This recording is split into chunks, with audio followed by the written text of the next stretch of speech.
اب میں آپ کو ایک حدیث سنانے چلا ہوں جس میں ایک عجیب نقشہ سامنے آتا ہے کہ یہ مہدی جب ظاہر ہوں گے تو کس طور سے ظاہر ہوں گے، ان کے ظہور کی کیفیت کیا ہوگی، کیف یظہر۔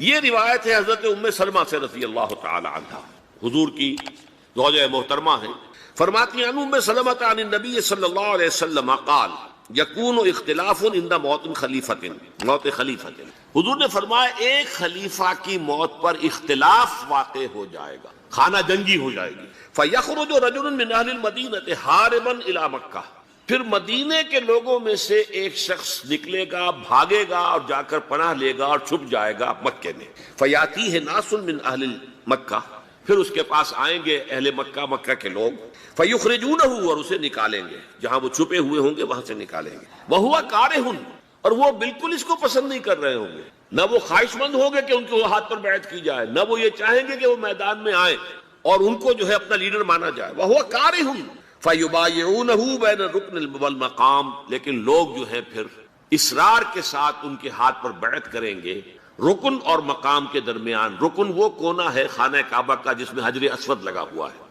اور مقام ابراہیم جو ہے، ان دونوں کے مابین جو یہ علاقہ ہے یہاں پر وہ بیعت ہو۔ وَيُبْعَثُ إِلَيْهِ بَعْثٌ مِنَ الشَّامِ، ان کے خلاف ایک لشکر بھیجا جائے گا شام سے۔ نہیں کہا جا سکتا کہ باسی حکومت اس وقت کی جو ہے اس کی طرف سے کوئی مسئلہ اس طرح کا اٹھ کھڑا ہو، اس لیے کہ ابھی تو بہرحال باسی حکومت وہاں ہے۔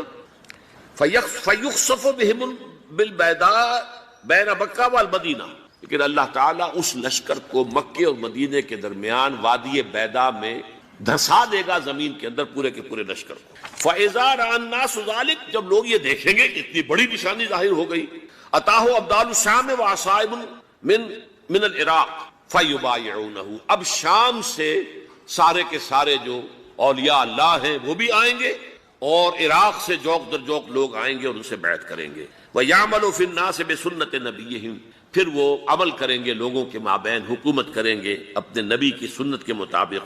وَيُلْقِي الْإِسْلَامُ بِجَرَانِهِ، اور اسلام اپنی گردن زمین پر ٹکا دے گا، وَالْأَرْضِ فِي الْأَرْضِ، زمین میں، فَيَلْبَسُ 7 سنین، پھر وہ 7 برس تک حکمران رہیں گے، ثم یتوفا، پھر ان کا انتقال ہوگا، ویصلی علیہ المسلمون، اور مسلمان ان پر نماز پڑھیں گے۔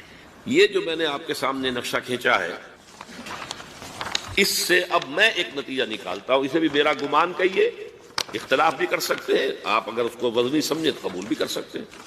وہ یہ ہے کہ میرے نزدیک ان کے ظہور کا وقت قریب، اور اس کی تھوڑی سی بعد میں مجھے معلوم ہوا کہ جین ڈکسن غالباً نام ہے امریکن اس کا، جس نے یہ پیشن کوئی خبر دی تھی کہ 1962 میں عالم عرب میں ایک بچہ پیدا ہوا ہے کہ جو وہاں کا نقشہ بدل کر رکھ دے۔ یہ جین ڈکسن کی غالباً پیشن گوئی ہے۔ بہرحال مجھے اس کی پیشن گوئی سے کوئی دلچسپی نہیں ہے، میں تو جو احوال دیکھ رہا ہوں، یعنی اسرائیل کا قائم ہو جانا، اور اس کے بعد اب یروشلم کا مسلمانوں کے ہاتھوں سے نکل جانا، اور اب گویا کہ وہ الملحمۃ العظمیٰ جو ہے تلی کھڑی ہے، کسی بھی وقت جو ہے یہ جو ہے وہ لاوا پھٹ سکتا ہے، آتش فشاں پھٹ سکتا ہے۔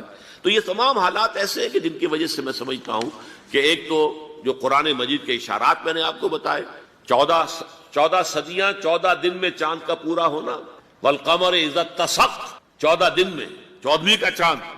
اسی طرح اب یہ 14 صدیوں کے بعد یہ صدی جو 15ویں صدی ہے، یہ در حقیقت ظہور امام مہدی کی صدی، اور یہ ہے آغاز وحی سے قبل کا، کیونکہ حضور کی زندگی میں یہ جو دن آئے تھے 25 برس کی عمر سے لے کے 40 برس کی عمر تک، 25 برس کی عمر تک کی آپ کی زندگی بڑی مشقت کی زندگی رہی، بڑی محنت کی زندگی رہی، افلاس کی زندگی، تنگ دستی کی زندگی۔ عین بچپن میں آپ بھیڑے بکریاں چراتے، علی قراغیت، چند ٹکوں کے عوض، یہ حضور کے اپنے الفاظ، میں چند ٹکوں کے معاوضے پہ اب بھیڑے بکریاں چراتا۔ پھر آپ ذرا بڑے ہوئے، اس لیے کہ ابو طالب جو ہے وہ بہت ہی مفلس انسان تھے، سرپرستی تو وہ کر رہے تھے، لیکن واقعہ یہ ہے کہ پرورش کی ہے محمد رسول اللہ نے خاندان ابو طالب، اپنی مزدوری سے، اپنی محنت سے، اپنی مشقت سے۔ پھر آپ نے تجارت کرنی شروع کی ملازمت کی شکل میں، تو یہ سخت دن تھے۔ وَوَجَدَكَ عَائِلًا فَأَغْنَىٰ، پایا اللہ نے آپ کو کیا تنگ دست ہیں، تو اللہ نے غنی کر دیا۔ غنی کس طور سے کیا؟ حضرت خدیجہ سے شادی ہوئی 25 برس کی عمر میں، جو عرب کی متمول ترین خاتون، ان کی اپنی فرمائش پر انتہائی محبت کرنے والی۔ تو واقعہ میں آپ کو سنا رہا تھا کہ اس زمانے میں یہ 25 برس سے لے کر اور 40 برس کی عمر شریف کے مابین کبھی یہ واقعہ پیش آیا ہے کہ حضور ایک دفعہ کہیں نکل گئے مکے سے باہر، مختلف وادیاں ہیں، پہاڑ ہیں، پہاڑوں کے مابین وادیاں، ایک وادی میں آپ نے دیکھا وہ قبیلہ آ کر پڑاؤ ڈالے ہوئے، انتہائی مفلوق الحال، بھوک کی وجہ سے جسم سوکھ کر کانٹے ہوئے ہیں، تن پر کپڑے نہیں، حالت دیکھ کر آپ آئے انتہائی ملول اور غمگین ہو کر، گھر میں آ کر چادر لے کر لیٹ گئے۔ اب پوچھا حضرت خدیجہ نے کیا مانگا ہے، کیا مانگا؟ آپ نے فرمایا میں گیا تھا باہر فلاں وادی میں، دیکھا فلاں گھاٹی میں قبیلہ ہے، پڑاؤ ڈالے ہوئے ہیں اور یہ حال۔ حضرت خدیجہ اور فرمانے لگے کہ میرے پاس دولت نہیں ہے کہ میں ان کے لیے مدد کر سکوں۔ سرمایہ تو حضرت خدیجہ کا تھا، آپ کی اپنی ذاتی دولت تو نہیں۔ اس پر حضرت خدیجہ نے فرمایا اچھا آپ جائیے اور بڑے بڑے قریش کے چند سرداروں کے نام دیے کہ ان کو بلانا ہے۔ حضور گئے، وہ سب آ گئے۔ اتنی دیر میں اتنا بڑا ڈھیر اشرفیوں کا حضرت خدیجہ نے لگا دیا کہ جب حضور آ کر بیٹھے تو اس کے پیچھے چھپ گئے، اور پھر کہا ان سرداران قریش سے مخاطب ہو کر آپ سب لوگ گواہ رہے، میں نے یہ ساری دولت محمد کے حوالے کی، وہ جیسے چاہیں اسے خرچ۔ تو ایسی بیوی جس نے ساتھ دیا، میں اگر اس موضوع پر چونکہ میرے کچھ خاص احساسات ہیں اس میں وہ بیان کروں گا تو پھر بہت وقت نکل جائے گا کہ حضرت خدیجہ رضی اللہ تعالیٰ عنہ کا کیا مقام تھا جسے ہم میں سے اکثر نہیں جانتے۔ ہمارے ہاں تو جیسے ہے گرفتار ابو بکر و علی ہوشیار باش، یا ابو بکر کی فضیلت رضی اللہ تعالیٰ عنہ اہل سنت کے نزدیک، یا اہل تشیع کے حضرت علی کی فضیلت اسی میں ہے، گرفتار ہے، اسی میں جھگڑا ہے۔ اسی طرح عائشہ اور فاطمہ کا جھگڑا ہے۔ ایک گروہ ہے کہ جو حضرت عائشہ رضی اللہ تعالیٰ عنہ کو بہت بلند کرتا ہے، اونچا رکھتا ہے، دوسرا گروہ ہے جو حضرت فاطمہ رضی اللہ تعالیٰ عنہ۔ لیکن یہ کہ حضرت خدیجہ الکبریٰ کا ذکر نہیں ملا، بہت کم ہے۔ بلکہ میں نے جب ابھی شاید 2-3 سال ہوئے جب میں گیا تھا ایران، اور وہاں کے اچھے مشاہدات میں سے تہران کے ایک یہ بھی تھا کہ انہوں نے خالص خواتین کی یونیورسٹی قائم کی، اس کا نام رکھا جامعۃ الزہراء، حضرت فاطمہ رضی اللہ تعالی عنہا کے نام پر انہوں نے یونیورسٹی قائم کی۔ تو جب ایک ملاقات میں ان کا وہ ٹاپ کا سٹاف وغیرہ جمع تھا یونیورسٹی کا، میں نے کہا کاش آپ نے اس کا نام جامعۃ الخدیجہ الکبریٰ رکھا ہو، چونکہ میں نے کہا دیکھیے یہ سنیوں اور شیعوں کے مابین مدرسۃ العائشہ للبنات، یعنی جو بھی کوئی رکھے گا یہاں پہ مدرسہ بنائے گا سنیوں میں سے، خاص طور پر اہل حدیث یعنی عرف عام میں وہابی کہتے ہیں، وہ حضرت عائشہ کے نام پر مدرسہ بنائے گا، بچیوں کے لیے مدرسہ حضرت عائشہ کے نام، شیعہ ہوں گے تو حضرت فاطمہ زہرا کے نام۔ لیکن حضرت فاطمہ کی والدہ حضرت خدیجہ جو صدیقۃ الکبریٰ ہے، ان کے نام کے ساتھ کبریٰ اس لیے جمع ہوا ہے، صدیق اکبر، الصدیق الاکبر ہے حضرت ابو بکر رضی اللہ تعالیٰ عنہ، الصدیقۃ الکبریٰ، جیسے حضرت مریم کے بارے میں آتا ہے قرآن میں کانا امہ صدیقہ، تو اس امت کی الصدیقۃ الکبریٰ حضرت خدیجہ رضی اللہ تعالیٰ عنہ۔ اور ایک بات راز کی ہے جو میں کہہ رہا ہوں، عام طور پر عام خطابات میں یہ باتیں نہیں کہی، مجھے تو محسوس ایسا ہوتا ہے کہ اللہ تعالیٰ نے حضرت خدیجہ کی ذات میں حضور کو صرف بیوی کی وفاداری اور وفا شعاری اور محبت نہیں دی، والدہ کی شفقت۔ حضور محروم ہوئے بہت ارلی عمر میں، والد کو تو دیکھا ہی نہیں، والدہ کی شفقت سے بھی بہت ڈرتا۔ عمر کا فرق اتنا تھا 25 اور 40 نہ کیجیے، اور آپ کو معلوم ہے میری نانی میرے بڑے ماموں سے 13 برس بڑی تھی، 13 برس میں ان کی ولادت ہو گئی تھی، اور عرب کا معاملہ تو اور گرم ماحول کا تھا، تو کیا 15 برس کی عمر میں حضرت خدیجہ کی اولاد نہیں ہو سکتی تھی؟ اگر وہ ہوتی تو کیا وہ حضرت عمر حضور کی ہم عمر نہ ہوتی؟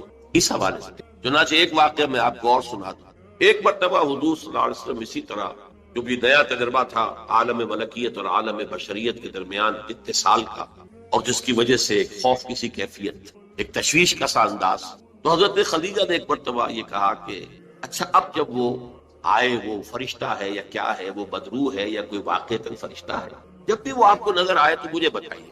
حضرت جبرائیل آئے، حضور نے فرمایا وہ آگے، اب ذرا نوٹ کیجئے، حضرت خدیجہ نے اپنے بال کھول دیے، اپنی آغوش میں حضور کو لے لیا اور پوچھا کہ کیا اب بھی نظر آ رہا ہے؟ فرمایا نہیں۔ فرمایا یقیناً یہ فرشتہ ہے، کوئی بدروح نہیں ہے، فرشتہ ہے جس نے حیا کی ہے، اگر کوئی بدروح ہوتی تو وہ غائب نہ ہوتی۔ اب آپ اندازہ کیجئے عظمت فکر، سوچ کا، آپ کے فکر کا، شعور کی بلندی کا۔ بہرحال سن 10 نبوی کا تذکرہ کر رہا تھا، حضرت خدیجہ کا انتقال، ابو طالب کا انتقال، جو ایک پروٹیکشن، ٹرائبل زندگی میں پروٹیکشن، جیسے کہ آج ہی میں پڑھ رہا تھا کہ جو بھی پہلا ایک معاہدہ اوس و خزرج کے درمیان جو مسلمانان نے یثرب کا اور پھر مہاجرین کو ساتھ شامل کر کے حضور نے کروایا تھا، اس میں یہ شرط بھی تھی کہ اگر کوئی ایک مسلمان بھی کسی کو پناہ دے دے گا تو وہ سب کی طرف سے شمار۔ یہی معاملہ قبائل میں ہوتا تھا، قبیلے کا ایک فرد اگر کسی کو شخص کو پناہ دے دیتا ہے تو وہ پورے قبیلے کی طرف سے۔ اس حوالے سے خاندان بنو ہاشم کی سرداری تھی ابو طالب کی، اور وہ پروٹیکشن دے رہے تھے محمد عربی صلی اللہ علیہ وسلم، اگرچہ ایمان نہیں لائے لیکن وہ ایک طبی محبت تھی، اور اس طبی محبت کی بنیاد پر انہوں نے خاندان بنو ہاشم کا سایہ کیا ہوا تھا حضور پر صلی اللہ علیہ وسلم۔ اب ظاہر بات ہے کہ اگر بقیہ دوسرے قبیلے جو تھے اس کے سردار وہ اگر کوئی اقدام کرتے حضور کے خلاف تو یہ گویا کہ بنو ہاشم کے خلاف اعلان جنگ ہو جاتا اور ان فائٹنگ شروع ہو جاتی، خانہ جنگی سول وار مکے میں شروع ہو جاتی۔ یہ وجہ ہے کہ 10 برس تک اس اقدام کی جرت انہیں نہیں تھی۔ سفارتیں لاتے رہے، ابو طالب کے پاس سفارتیں آئیں، کبھی لالچ پیش کیا، آپ ان سے کہیے اگر انہیں دولت چاہیے تو ضرور سیم و زر کے ہم انبار لگا دیں ان کے تک، انہیں کوئی سیادت چاہیے تو ہم انہیں اپنا بادشاہ ماننے کو تیار ہے، اگرچہ ہمارا کوئی مزاج نہیں ہے کسی بادشاہ کو ماننے کا، ان کو ماننے کے، اور اگر کہیں شادی کرنا چاہیں تو اشارہ کرتے ہیں قریش کے جس بڑے سے بڑے گھرانے میں کہیں گے آپ ان کی شادی کر دیں۔ یہ بھی تھی آفر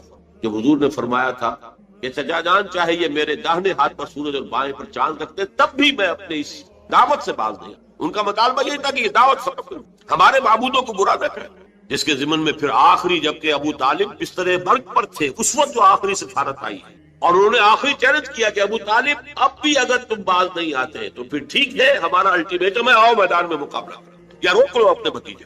اس پر جب ابو طالب نے بلایا ہے اور حضور سے کہا ہے کہ بھتیجے مجھ پر اتنا بوجھ نہ ڈالو جو میں برداشت نہ کر سکتا، ظاہر بات ہے اکیلا خاندان بنی ہاشم پورے قبیلہ قریش کا مقابلہ، پھر خود جو ہے نہایت ضعیف بوڑھے اور بستر ملک پر ہے تقریباً، بھتیجے مجھ پر اتنا بوجھ نہ ڈالو جسے میں برداشت نہ کر سکتا۔ اس پر حضور کی آنکھوں میں آنسو کہ ایک ہی مرئی سہارا دنیا میں ویزیبل اسباب عالم کے اعتبار سے ایک پروٹیکشن، ایک سہارا، ایک مدد کی شکل تھی، آج وہ بھی جا رہی ہے۔ سب کہا آپ نے ایک ہی چچا جان اب تو یا تو یہ بات پوری ہو کر رہے گی اور یا میں اپنے آپ کو اسی میں ہلاک کر دوں گا، میرے لیے کوئی ریٹریٹ کا کوئی امکان نہیں ہے، کوئی واپسی کا کوئی امکان نہیں ہے، پسپائی کا کوئی۔ بہرحال میں نے یہ سارا پس منظر بتایا ہے عام الحزن، اور یہ ابو طالب کا بھی انتقال ہو گیا، وہ پروٹیکشن ختم ہو گیا، بلکہ اب بنو ہاشم کا سردار ابو لہب ہے جو خود دشمن ہے انتہائی، یوں سمجھیے کہ زہریلا دشمن، جس نے اس وقت کہہ دیا تھا تبا لکا لہذا جماعت، جس نے اپنے دونوں بیٹوں سے حضور کی دونوں صاحبزادیوں کو طلاق دلوائی۔ طلاق وہی مانا وہاں تو در حقیقت نسبت کا ہو جانا ہی ایک طرح کا نکاح ہوتا تھا، وہ نکاح باقاعدہ ہو جائے گا لیکن نسبت ہو گئی، منسوب ہو گئی، تو گویا کہ ایک رشتہ قائم ہو گیا۔ دونوں بیٹے تھے ابو لہب کے جن سے حضور کی 2 صاحبزادیوں کا رشتہ تھا، ان دونوں نے آ کر نہایت گستاخانہ انداز میں، توہین آمیز انداز میں آ کر حضور کے سامنے کھڑے ہو کر اور کہا کہ ہم تمہاری بیٹیوں کو طلاق دیں۔ سارا سب جیلے ہیں حضور صلی اللہ علیہ وسلم۔ اب وہ ہے بنو ہاشم کا سردار، کیا نکلے گا نتیجہ؟ پروٹیکشن ختم، اب تو جو بھی چاہیں گے وہ دارالندوا میں فیصلہ کریں گے۔ لہذا آپ گئے طائف کی طرف۔ یہ حضور کی مکی زندگی کا اہم ترین واقعہ ہے، حالانکہ اس سے پہلے 3 برس کا آپ کا شیب بنی ہاشم کے اندر جو گھیراؤ رہا اور مقاطعہ رہا اور بائیکاٹ رہا، کھانے پینے کی چیزیں جو ہے روکی گئیں، بدترین قسم کی فاقہ جو ہے کشی کرنی پڑی پورے خاندان بنی ہاشم کو، حالانکہ وہ سب کے سب ایمان تو نہیں لائے تھے، لیکن اس جرم کی پاداش میں کہ بنو ہاشم محمد کا ساتھ نہیں چھوڑ رہے، لہذا پورے خاندان کو جو ہے اس کے ساتھ بائیکاٹ ہوگا، اور بائیکاٹ کے نتیجے میں بنو ہاشم کا پورا خاندان شیب بنی ہاشم میں، اور جس کو شیب ابی طالب بھی کہتے، 3 برس تک محسوس رہا، کوئی چیز کھانے کے لیے نہیں، کوئی اللہ کا بندہ حکیم ابن حزام جیسی شخصیت نے، بنیادی طور پر نیک شخصیت، وہ کہیں پہاڑ کی چوٹی پر چڑھ کر نیچے اتر کر، ورنہ جو وادی ہے اس کے دونوں سروں کے اوپر پہرے ہیں، کوئی جا ہی نہیں سکتا، اب پہاڑ کراس کرے اتر کے کوئی شہد دے آئے، اس لیے کہ وہ بہت قریبی عزیز سے حضرت خدیجہ کے رضی اللہ تعالیٰ عنہ، تو اپنی رشتہ داری کا بھی وہ کبھی لے آئے تو لے آئے، ورنہ وہ وقت بھی آیا ہے کہ بنو ہاشم کے پھول جیسے بچے بلک رہے ہیں، کھانے کو کچھ نہیں ہے سوائے اس کے کہ سوکھے چمڑے ابال کر ان کا پانی ان کے حلق پر ڈب دیا جاؤ۔ لیکن اس کو بھی میں سخت ترین نہیں کہتا، حضور صلی اللہ علیہ وسلم کے لیے ذاتی طور پر جو سخت ترین مرحلہ آیا ہے وہ یوم طائف ہے، جس کی ایک گواہی حضور کے اپنے قول میں کہ حضرت عائشہ نے ایک مرتبہ پوچھا رضی اللہ تعالیٰ عنہ کہ کیا آپ پر یوم احد سے بھی زیادہ کوئی سخت دن گزرا ہے؟ ان کے ہوش میں ظاہر بات ہے یوم احد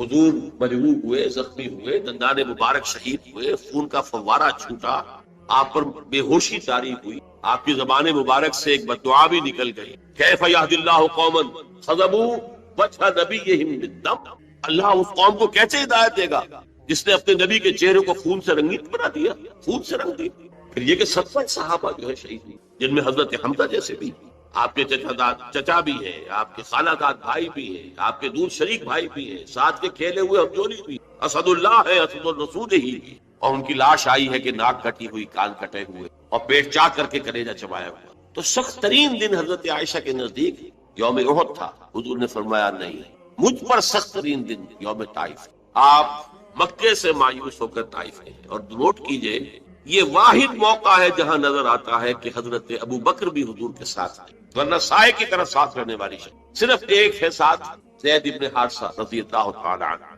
جو منہ بولے بیٹے بھی قرار دے دیے گئے تھے، لیکن یہ کہ تھے تو غلام، آزاد کردہ غلام، مولا تھے حضور کے، وہ ساتھ ہیں صرف۔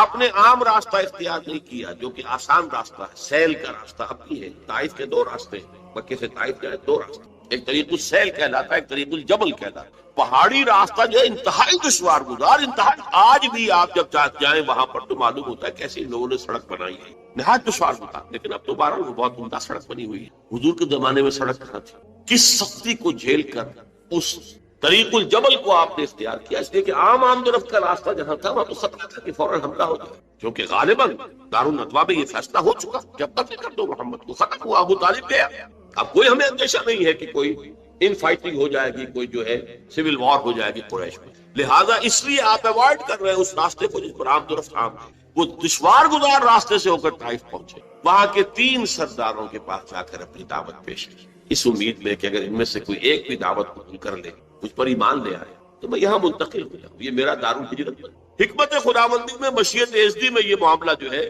یہ شرف پہلے سے طے تھا یثرب کے لیے، لیکن حضور کی اپنی غور و فکر، سوچ بچار، اس کے حوالے سے آپ طائف پہنچے۔ تینوں نے جو جواب دیے ہیں کلیجے سے پار ہونے والے جوابات، ایک جگہ فوراً روانہ ہو جاؤ یہاں، اس لیے کہ ہو سکتا ہے تم سچے ہو، واقعی رسول ہو، تو میں نے کوئی توہین کر دی تو میں مارا جاؤں گا، اور ہو سکتا ہے تم جھوٹے ہو۔ ایک جگہ تمہارے سوا کوئی ملا تھا اللہ کو رسول بنانے کے لیے، یہ جو قرآن مجید میں بھی آیت کوٹ ہوئی ہے، من قریتین عظیم، یہ جو کوئی رجل ہوتا، کوئی شخص جو ان 2 بستیوں میں بڑی عظمت والا ہوتا، دولت والا ہوتا، ولید ابن مغیرہ کی طرح اس کی جائیداد مکے میں بھی ہوتی، مدینے اور طائف میں بھی ہوتی، تو ایسا شخص نہیں ملا تھا اللہ کو کوئی نبی بنانے کے لیے۔ تم جیسا یتیم مفلوق الحال، جس کا اپنا کوئی سرمایہ تھا ہی نہیں، جس کے لیے سرمایہ بھی اگر کوئی تھا تو بیوی کا تھا، وہ اللہ نے چنا۔ بہرحال آپ ان سے مایوس ہو کر روانہ ہونے لگے تو اشارہ کر دیا، جنہیں اسٹریٹ ارچنز آپ کہتے ہیں، یہ چھوکرے گلیوں کے آوارہ، یہ ذرا ان کی خبر لو۔ انہوں نے پتھراؤ شروع۔ اب ظاہر بات ہے کہ حضرت زید ابن حارثہ اگر وہ سامنے سے آ کر حضور کو شیلڈ کرتے ہیں، وہ پیچھے سے پتھراؤ کرتے ہیں، سائڈ سے کرتے ہیں، وہ پیچھے جاتے ہیں تو سامنے سے پتھر آ رہا ہے، تاک تاک کر ٹخنے کی ہڈی نشانہ بنا کر، اور یہ کہ اس سے جو خون بہ رہا ہے وہ جا کر نالین کے اندر جم گیا ہے۔ وہاں سے پھر ذرا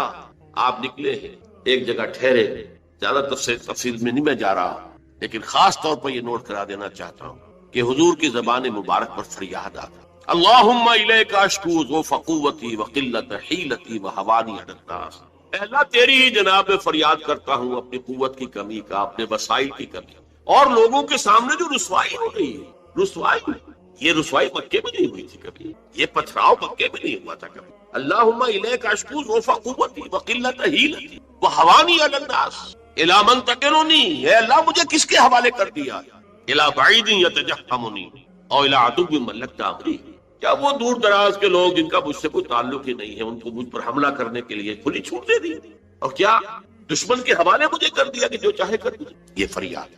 لیکن اس کے بعد وہ مقام عبدیت غالب ہے، یہ جو 2 نسبتیں ہیں محمد رسول اللہ کی، عبدہ و رسول، مقام عبدیت کا تقاضا، سر تسلیم خم، کوئی شکوہ شکایت زبان پر نہ آئے۔ فرماتے ہیں ان لم یکن علی غضبک فلا، اگر تو ناراض نہیں ہے تو پھر مجھے کوئی سر تسلیم خم ہے جو ملا جائے۔ اندیشہ تو یہ ہوا ہے کہ کہیں تو ناراض نہ ہو گیا، جیسے ابتدا میں چند دن کے لیے وحی کی آمد کا سلسلہ رکا تھا تو اندیشہ ہو گیا تھا کہ کہیں اللہ ناراض تو نہیں ہو گیا کہ وحی کا سلسلہ بند، جس پر وہ آیات نازل ہوئی، والضحیٰ واللیل اذا سجا ما ودعک ربک وما قلی وللآخرۃ خیر لک من الاولی۔ اسی کو کہتے ہیں فارسی میں کہ عشق است تو ہزار بدگمانی، جہاں عشق کا اور محبت کا معاملہ ہوتا ہے تو بڑی جلدی بدگمانی پیدا ہو جاتی ہے، کہیں کوئی ناراض تو نہیں ہو گیا کسی وجہ سے، میری کوئی بات جو ہے کھل تو نہیں گئی کسی چیز سے، کوئی ایسی تو نہیں کہ ناگواری محسوس ہوئی۔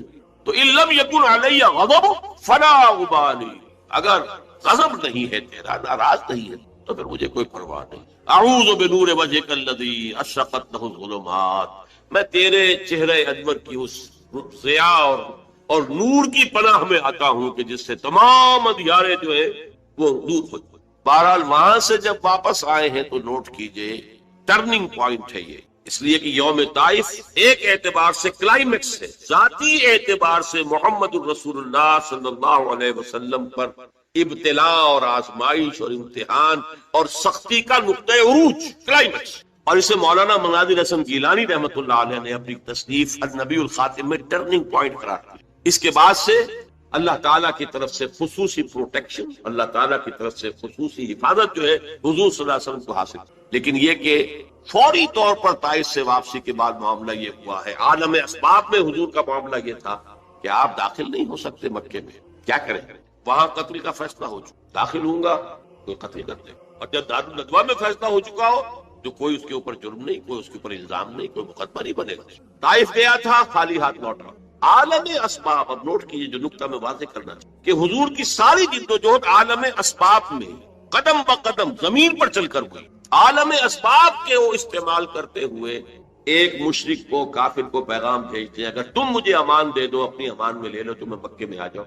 مجھے میں بتا چکا ہوں قبیلے کی بات یہ ہوتی ہے، ایک شخص نے امان دے دی تو سب کی طرف سے امان دے. اس نے انکار کر دیا. پھر زید ابن حارثہ کو دوسرے کے پاس بھیجا، اس نے بھی انکار کر دیا. تیسرا شخص وہ شریف النفس تھا مطعم بن عدی، اس کے پاس جب پیغام پہنچا اس نے کہا ٹھیک ہے آپ میری امان میں آ جائیں. آپ نے فرمایا یوں نہیں، آپ لے کر جاؤ. اس کی وجہ کیا کہ میں اگر ایسے ہی مکے میں داخل ہو جاؤں فوراً مجھ پر حملہ کر کے ختم کر دیں تو لوگ تو کہیں گے ہمیں کیا پتا تھا کہ مطعم بن عدی نے امان دی ہے، مجھے نو اٹ. لہذا آؤ اور لے کر جاؤ.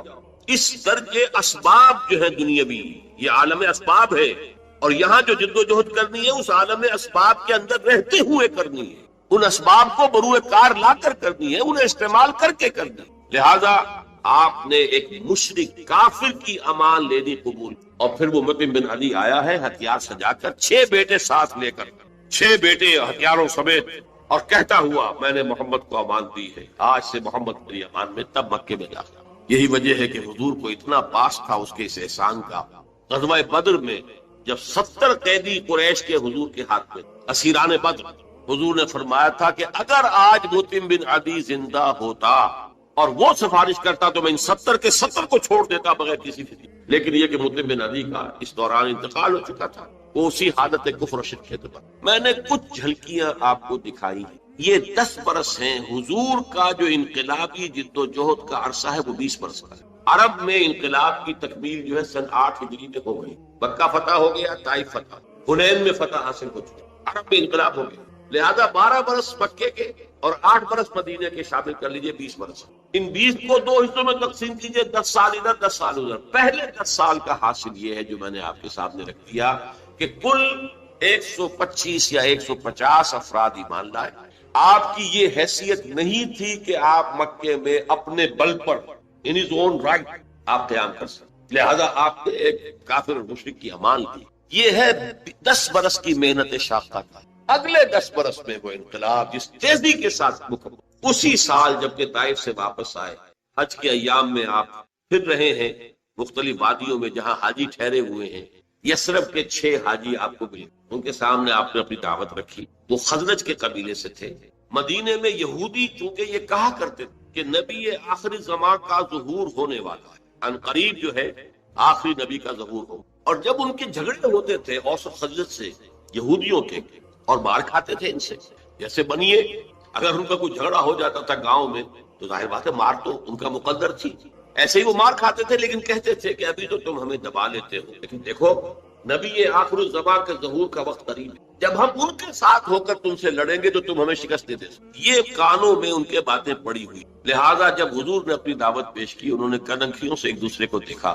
معلوم ہوتا ہے یہ وہی نبی ہیں جن کا ذکر یہود کا. تو اس سے پہلے کہ یہودی ان پر ایمان لے آئے، کوئی ایمان لے آئے، وہ 6 آدمی ایمان لے. اگلے سال انہوں نے چھوٹی بہت جو بھی دعوت دی ہوگی اس کے نتیجے میں 12 آ گئے.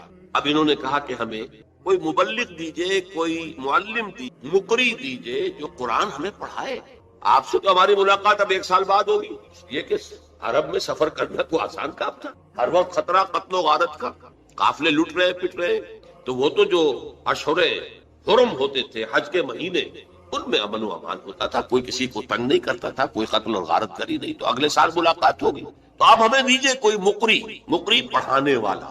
قرآن نام قرآن فال بنا میں من دیوانہ زدن حضرت مصعب بن عمیر نے معین کیا، وہ سب جاؤ. وہ چلے گئے. کچھ عرصے کے بعد ایک اور کو گئی تھی، حضرت عبداللہ ابن ام مکتوم نابینا صاحب. ان دو نے وہاں جا کر ایک سال میں جو دعوت اور تبلیغ کا کام کیا، قرآن پڑھایا لوگوں. حضرت مصعب کا نام ہی پڑ گیا المقری، جا المقری، وہ آیا استاذ پڑھانے والا.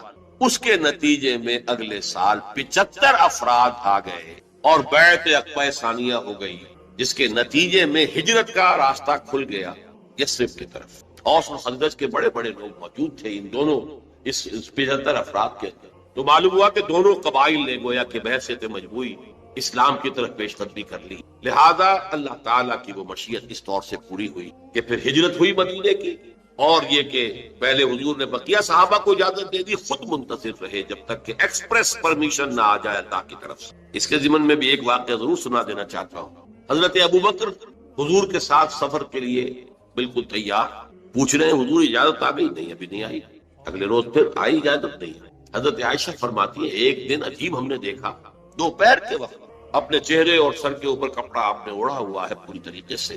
بہت غیر معمولی بات. دوپہر میں عرب میں کسی کے ہاں جانا اور وزٹ کرنا جو ہے یہ نہ آج جو ہے کوئی پسندیدہ بات ہے نہ پہلے کبھی. یہ قیلولے کا وقت ہے. حضرت عائشہ کہتی ہے ہم حیران ہوئے کہ حضور چلے آ رہے ہیں. اب آ کر آپ نے پہلی بات یہ فرمائی کہ ابوبکر اجازت آ گئی. حضرت ابوبکر بہت خوش.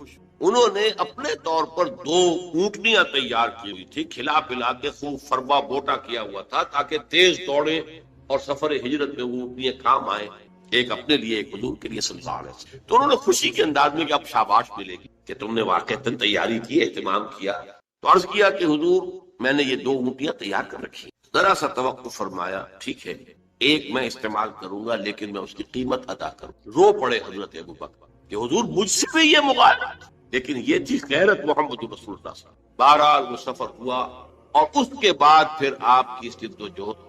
میرے لیے یہ ممکن نہیں ہے کہ اس پورے انقلابی عمل کو یہاں بیان کروں. اس مکی دور میں دعوت، تربیت اور تزکیہ، تنظیم اور صبر محض 4 چیزیں بیک وقت چلی. صبر محض کیا تھا کہ اس دور میں یہ تیاری کا دور ہے. جب تک کہ ہمارے پاس اتنی طاقت نہیں ہے کہ کفر کے سامنے آمنے سامنے کھڑے ہو کر مقابلہ کریں، اس وقت تک اگر تم پر کوئی زیادتی کی جائے تو جھیلو اور برداشت کرو اور صبر کرو، کوئی جوابی کارروائی. یہ انتہائی سمجھیے کہ کروشل تھا معاملہ حضور کی کامیابی کا اور حضور کی دور اندیشی کا، معاملہ فہمی کا. قرآن مجید میں وحی جلی میں کوئی ایسا حکم نہیں آیا تھا. وہ تو حکم جو ہے اس کا تذکرہ آتا ہے سورہ نساء کے اندر. ایک وقت تھا جبکہ تم سے کہا گیا تھا کہ کفو ایدیکم، اپنے ہاتھ بندھے رکھو. اس وقت تو کچھ لوگ کہتے تھے کہ ہمیں جنگ کی اجازت ملنی چاہیے. اب جب کہ جنگ فرض کر دی گئی ہے، کچھ لوگ ہیں کہ جو اس سے کرنی کترا رہے ہیں. وہاں یہ ذکر سورہ نساء میں، مکی صورتوں میں کہیں اس کا ذکر. اب یہ بھی ممکن ہے کہ وحی خفی کے ذریعے سے اللہ نہیں ہو.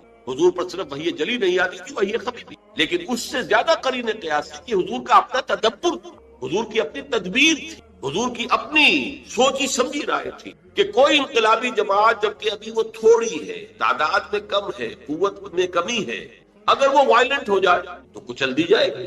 وہ وائلنٹ نہیں ہے تب بھی ستائے جا رہے ہیں، مارے جا رہے ہیں، انہیں گھروں میں بند کیا جا رہا ہے، ان کو بھوکا رکھا جا رہا ہے، غلاموں کے اوپر تشدد کیا جا رہا ہے. 2 حضرات کو تو شہید بھی کر دیا گیا، حضرت سمیہ اور حضرت یاسر رضی اللہ تعالی عنہما، میاں بیوی.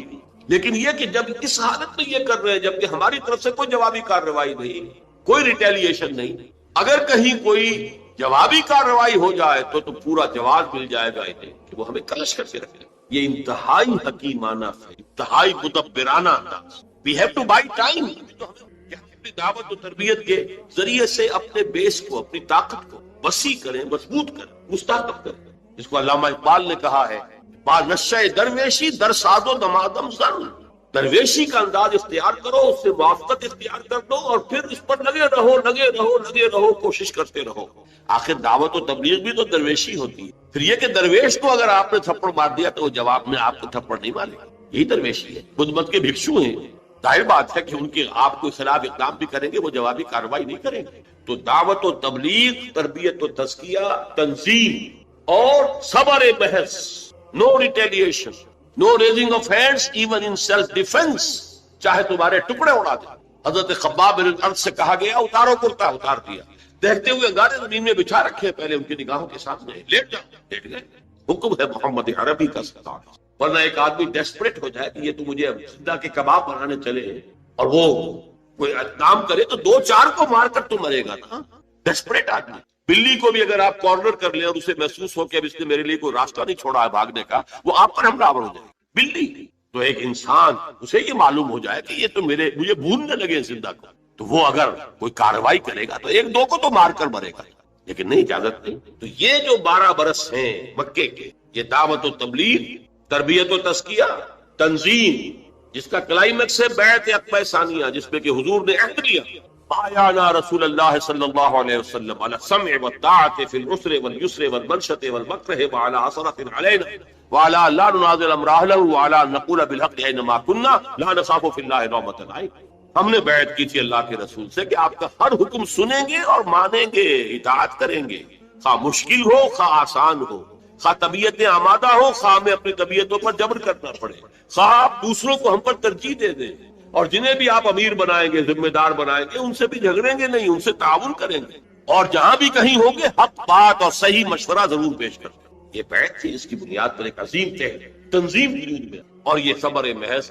یہ 4 مراحل تھے اس عمر کے، اس انقلابی جد و جہد کے، جو مکے میں پورے ہوئے. مدینے میں آ کر 6 مہینے آپ نے لیے 3 کاموں کے لیے، جس کو کہیں گے ہم انٹرنل کنسولیڈیشن.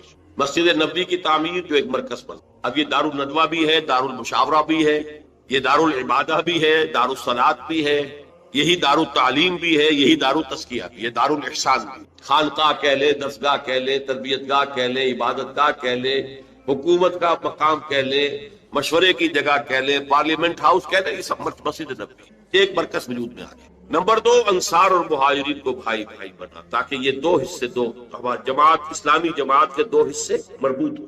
نمبر 3، یہودیوں کے ساتھ بھی ایک معاہدہ کر کے انہیں جکڑ لینا، جوائنٹ ڈیفنس آف مدینہ، کہ اگر مدینے پر باہر سے حملہ ہوا تو سب مل کر دفاع کریں. یہ تھی آپ کی. اور یہاں میں آپ کو بتا دوں، ٹوائنبی نے ایک بڑا زہر بھرا جملہ کہا تھا حضور کے بارے میں: محمد failed as a prophet but succeeded as a statesman. محمد نبی کی حیثیت سے تو ناکام ہو گئے، مکے میں جو نقشہ تھا، دعوت ہے، تبلیغ ہے، تربیت ہے، تزکیہ ہے، صبر ہے، یہ تو تھا وہ واقعی جو نبی کام کیا کرتے تھے. وہی جو حضرت عیسیٰ نے 3 سال کیا، وہی کام تھا نا یہ. بٹ دیر ہی فیل، ناکام ہو گئے، بھاگے وہاں سے. ان کا کہنا یہ فلائٹ ٹو مدینہ کہتے ہیں، فرار، مدینہ کی طرف فرار. یہ فرار نہیں تھا، یہ جیسے آلٹرنیٹ بیس کی تلاش میں آپ گئے تھے طائف، مشیت اس کی کچھ اور تھی، یہ آلٹرنیٹ بیس تھا جو مدینے کی شکل میں عطا تھا، اپنی جد و جہد کو لانچ کرنے کے لیے، اپنے آفینسو کے لیے بیس وہ مدینہ تھا. تو جو پروفیسر منٹگمری واٹ ہے، جس کو کہ ایک مرتبہ ضیاء الحق صاحب نے یہاں پہ خاص طور پر بلایا تھا، برطانوی پروفیسر ہے، اس نے سیرت النبی پر 2 کتابیں لکھی ہیں، محمد at Mecca, Muhammad at Medina. اور ان دونوں کتابوں کے اندر حضور کی شخصیت کے متضاد پہلوؤں کو نمایاں کیا. مکے والا محمد کچھ اور ہے، مدینے والا اور ہے. مکے والا محمد تو واقعی داعی ہے، مبلغ ہے، مربی ہے، مزکی ہے، درویش ہے، وہ تو واقعی نبیوں والا نقشہ ہے، جیسے نبی ہوتے تھے. مدینے والا محمد تو اسٹیٹس مین ہے، سیاستدان ہے، سپہ سالار ہے، یہ تو ہے ہی دوسری شخصیت. لیکن یہ کہ جو بھی اس نے شرارت کی ہے ان 2 کتابوں کو علیحدہ علیحدہ اور اس کے تضاد کو نمایاں کرنے کے لیے، اس سے قطع نظر محمد مدینہ میں اس نے حضور کے لیے مدح کے، تعریف کے جتنے سپرلیٹیوز ہیں سب جمع کر دیے، جو انگریزی زبان میں آپ کی دور اندیشی، آپ کی معاملہ فہمی، آپ کی ہر نئی صورتحال کے بارے میں صحیح اقدام کی صلاحیت، آپ کی انسان شناسی، انسان کو سمجھ لینا، اور ہر انسان سے اس کی سطح پر بات کر سکنا، ہر انسان سے اس کی صلاحیت اور استعداد کے مطابق کام لے لینا. یہ انسان شناسی اگر نہ ہو تو دنیا میں آپ کامیاب نہیں ہو سکتے. موقع شناسی، تدبر، سیاست، آپ کی اسٹیٹس مین شپ، اس کے لیے سارے سپرلیٹیوز جتنے بھی ممکن ہے وہ جمع کر دیے. اسی لیے دھوکہ کھاتا ہے مسلمان کہ یہ محمد صلی اللہ علیہ وسلم کی تعریف کر، حالانکہ وہ کنٹراسٹ دکھا رہا ہے کہ یہ ہے آپ کے اوصاف بحیثیت سیاستدان اور اسٹیٹس مین کے. بحیثیت نبی تو ناکام ہو گئے، مدینے سے، مکے سے بھاگ کر مدینے میں پناہ لینی پڑی. تو یہ زہر گھولا ہوا اس نے. لیکن میں نے اس لیے بتایا کہ واقعتاً یہ میثاق مدینہ شاہکار تھا محمد رسول اللہ کی معاملہ فہمی، دور اندیشی اور سیاست کو سمجھنے۔ ان تینوں قبیلوں کو جکڑ لیا ہے میثاق مدینہ میں، جوائنٹ ڈیفنس آف مدینہ۔ یہ دوسری بات ہے، بعد میں وہ ایک ایک کر کے اس سے غداری کے مرتکب ہوتے رہے، لیکن ظاہر بات ہے جب غداری بھی کرتے تھے تو رک رک کر چھپ چھپ کھلے عام ان کو یہ ہے، ظاہر بات ہے معاہدہ کیا ہوا ہے، جکڑے ہوئے اس میں کھلے عام جو ہے اپنی ان سرگرمیوں کی انہیں ضرورت نہیں، در پردہ سازشیں کرتے رہے، مکے والوں کو ابھارا، کسی اور کے لیے کیا، اپنی امداد کا وعدہ کیا، پھر جو بھی خلاف ورزیاں ہوئی تو ایک ایک کر کے مدینے سے نکالے بھی گئے، بنو قینقاع، پھر بنو نذیر اور پھر بنو قریظہ، تینوں کے تینوں۔ بہرحال 6 مہینے حضور نے لیے ان تین کاموں، 7ویں مہینے سے آپ نے چھوٹے چھوٹے دستے اب بھیجنے شروع کر دیے مکے کی طرف، چیلنجنگ، اب یہ انداز ہے چیلنج کا، اب یہ ایکٹیو ریزسٹنس، باطل کو چیلنج دینے کا انداز۔